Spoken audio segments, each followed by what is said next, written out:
بہرحال یہاں پر میں ایک حدیث ضرور بیان کروں گا کہ ہمارے محبوب امام کائنات سید الاولین والآخرین شفیع المذنبین رحمت للعالمین سیدنا و مولانا امام اعظم محمد رسول اللہ صلی اللہ علیہ وآلہ وسلم نے اپنی وفات سے تقریباً 2.5 سے 3 مہینے پہلے ایک خطبہ دیا جو اہل سنت اور اہل تشیع کے ہاں کامن پایا جاتا ہے. اس حدیث کو غدیر خم کی حدیث کہتے ہیں. اہل سنت کے ہاں 4 احادیث ہیں اوپر تلے صحیح مسلم میں.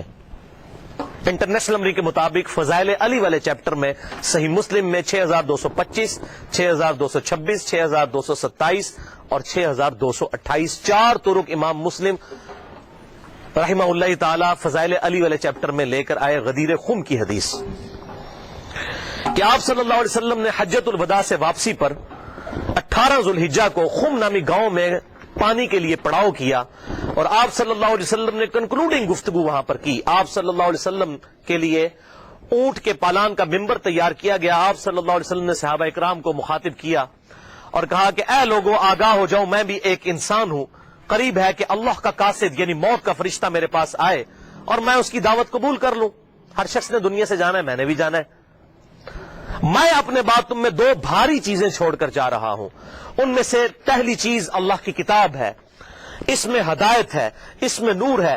تم اللہ کی کتاب کو پکڑو، اپنا تعلق اس کتاب کے ساتھ مضبوط کرو. اللہ کی کتاب اللہ کی رسی ہے، جو اسے پکڑے گا ہدایت پر ہوگا، جو اسے چھوڑ دے گا گمراہ ہو جائے گا. وَاعْتَصِمُوا بِحَبْلِ اللَّهِ جَمِيعًا وَلَا تَفَرَّقُوا، یہ ہے اللہ کی رسی. اور پھر زید ابن ارقم کہتے رہے آپ صلی اللہ علیہ وسلم ہمیں ترغیب دلاتے رہے اللہ کی کتاب اللہ کی کتاب اللہ کی کتاب. اس کے بعد آپ صلی اللہ علیہ وسلم نے ارشاد فرمایا دوسری چیز بھاری چیز میرے اہل بیت ہیں. میں اپنے اہل بیت کے معاملے میں تمہیں اللہ کا خوف دلاتا ہوں. میں اپنے اہل بیت کے معاملے میں تمہیں اللہ کا خوف دلاتا ہوں. میں اپنے اہل بیت کے معاملے میں تمہیں اللہ کا خوف دلاتا ہوں. لیکن امت نہیں ڈری. اور یہ حدیث ہے صحیح مسلم میں، جو اہل سنت کے بڑے بڑے علماء کو بھی نہیں پتا کہ صحیح مسلم میں یہ 4 حدیثیں ہیں. کیوں؟ ان کو وہ حدیث بتائی جاتی ہے جو ہماری مین سٹریم کی کتابوں میں بھی نہیں ہے، باہر ہے المستدرک للحاکم میں. اس سے بہت کمزور درجے کی روایت ہے، حسن درجے کی ہے، اس سے بہت کمزور ہے وہ. یہ تو مسلم کی حدیث ہے. انٹرنیشنل نمبر کے مطابق المستدرک للحاکم میں کتاب العلم چیپٹر میں 318 نمبر حدیث کہ میں اپنے بعد 2 ایسی چیزیں چھوڑ کر جا رہا ہوں جن کو مضبوطی سے پکڑ لوگے کبھی گمراہ نہیں ہوگے. ایک اللہ کی کتاب اور دوسرے اس کے رسول صلی اللہ علیہ وسلم کی سنت. یہ حجۃ الوداع پر آپ نے فرمایا تھا، لیکن یہ اس کے بھی بعد کا خطبہ ہے، اس کو بھی سپرسیڈ کرنے والا جو صحیح مسلم میں ہے کہ کتاب اللہ کو پکڑنا اور اہل بیت کے معاملے میں اللہ سے ڈراتا ہوں، ان کے ساتھ حسن سلوک کرنا. لیکن امت نے اہل بیت کا وہ حشر کیا کہ کسی نبی کی امت نے اپنے نبی کے ماننے والوں کے ساتھ یہ نہیں کیا. کافروں نے ضرور کیا، لیکن یہ ایک یونیک مثال ہے کہ مسلمانوں نے جو نمازوں میں اللہم صلی علی محمد وعلی آل محمد پڑھتے رہے اور آل محمد ذبح کر دی. تو درود شریف کس منہ سے پڑھتے ہیں؟ والعیاذ باللہ تعالی. تو آپ صلی اللہ علیہ وسلم نے فرمایا کہ میں اپنے اہل بیت کے معاملے میں تمہیں اللہ سے ڈراتا ہوں. اور باقی کتابوں میں یہ حدیث پھر اس سے بھی آگے چلتی ہے صحیح سند کے ساتھ. جامعہ ترمذی میں 3713، مسند امام احمد میں 19321، سنن نسائی الکبریٰ میں 8478 اور امام ابن ابی عاصم کی کتاب السنہ میں 1158 نمبر. یہ 4 میں نے حوالے دے دی ہیں. یہ حدیث آگے بھی چلتی ہے اور شیخ البانی رحمہ اللہ نے اپنے سلسلہ احادیث صحیحہ میں 1750 نمبر حدیث کے اندر یہی احادیث کے کم از کم 22 طرق لیے 22 صحابہ سے اور کہا کہ حدیث متواترہ ہے غدیر خم کی حدیث. اور شیخ زبیر علی زئی صاحب نے بھی مشکات کی تحکیم کے دوران 6091 نمبر حدیث اور 6103 نمبر حدیث کے فٹ نوٹ پہ لکھا کہ یہ حدیث متواترہ ہے غدیر خم کی حدیث، جو آگے بھی چلتی ہے کہ پھر آپ صلی اللہ علیہ وسلم نے سورۃ الاحزاب کی آیت نمبر 6 تلاوت کی. النبی اولا بالمؤمنین من انفسہم وازواجہ امہاتہم. نبی صلی اللہ علیہ وسلم مومنین کی جانوں پر ان کی جانوں سے بڑھ کر حق رکھتے ہیں اور نبی کی بیویاں امت کی مائیں ہیں. پھر آپ صلی اللہ علیہ وسلم نے صحابہ کرام سے مخاطب ہو کر کہا غدیر خم پر، اے میرے صاحب اس آیت کی روشنی میں کیا تم گواہی دیتے ہو کہ اللہ تمہارا رب ہے؟ سب نے کہا بلا یا رسول اللہ، کیوں نہیں یا رسول اللہ صلی اللہ علیہ وسلم. پھر آپ صلی اللہ علیہ وسلم نے فرمایا کہ کیا تم اللہ اور اس کے رسول کو سب سے بڑھ کر محبوب رکھتے ہو اس آیت کے تحت؟ سب نے کہا یا رسول اللہ کیوں نہیں؟ پھر آپ صلی اللہ علیہ وسلم نے مولا علی کا ہاتھ پکڑا وہاں پر غدیر خم پہ اور یوں صحابہ کے درمیان بلند کیا. پھر آپ نے کہا من کنت مولاہ فہذا علی مولاہ. پھر جو مجھے دلی محبوب رکھتا ہے وہ علی کو بھی دلی محبوب رکھے. جس کا مولا میں اس کا مولا علی. اور پھر اسی حالت میں آپ نے فرمایا اے اللہ اس سے محبت رکھ جو علی سے محبت رکھے, اس سے بغض رکھ جو علی سے بغض رکھے. اس موقع پر آپ صلی اللہ علیہ وسلم نے ارشاد فرمایا. تو مولا کا مطلب ہے دلی محبوب, مشکل کشا, حاجت روا نہیں. مولانا ہم اپنے مولویوں کو جو کہہ رہے ہوتے ہیں مولانا, اس کا کیا مطلب ہوتا ہے؟ ہمارے دلی محبوب.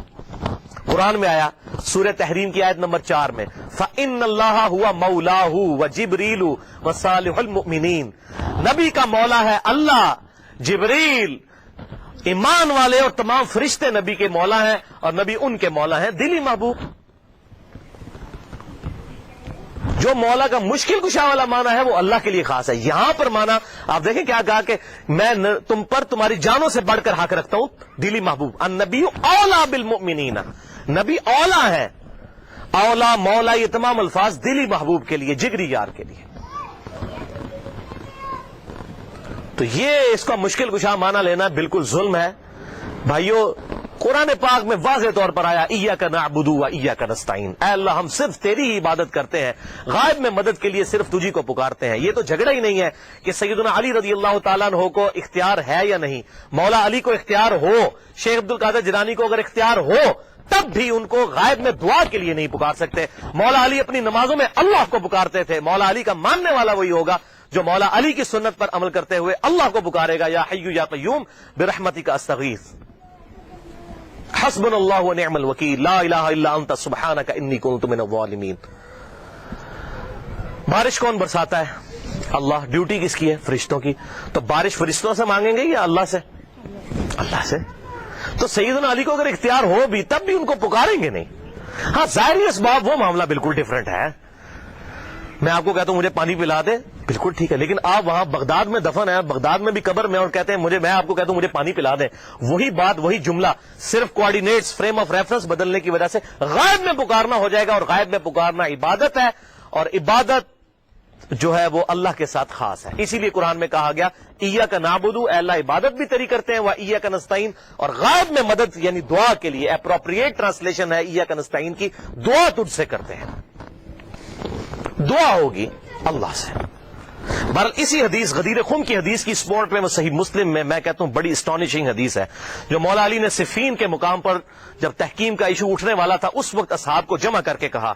صحیح مسلم انٹرنیشنل نمبرنگ کے مطابق 240 نمبر حدیث, اور امام مسلم اسے کتاب الایمان والے چیپٹر کے اندر لے کر آئے ہیں کہ سیدنا علی نے کہا کہ اس ذات کی قسم کہ جس نے دانے کو پھاڑ کر اس میں سے اناج اگایا اور تمام مخلوقات کو پیدا کیا, نبی امی صلی اللہ علیہ وسلم نے مجھ سے یہ عہد لیا تھا کہ علی سے محبت نہیں رکھے گا مگر مومن, اور علی سے بغض نہیں رکھے گا مگر منافق. محبت علی از دا لٹمس ٹیسٹ آف ایمان. آج کسی کو چیک کرنا ہے کہ مومن ہے یا منافق ہے, دیکھ لیں مولا علی کی محبت ہے تو مومن ہے, اور مولا علی کا بغض ہے تو پکا منافق ہے.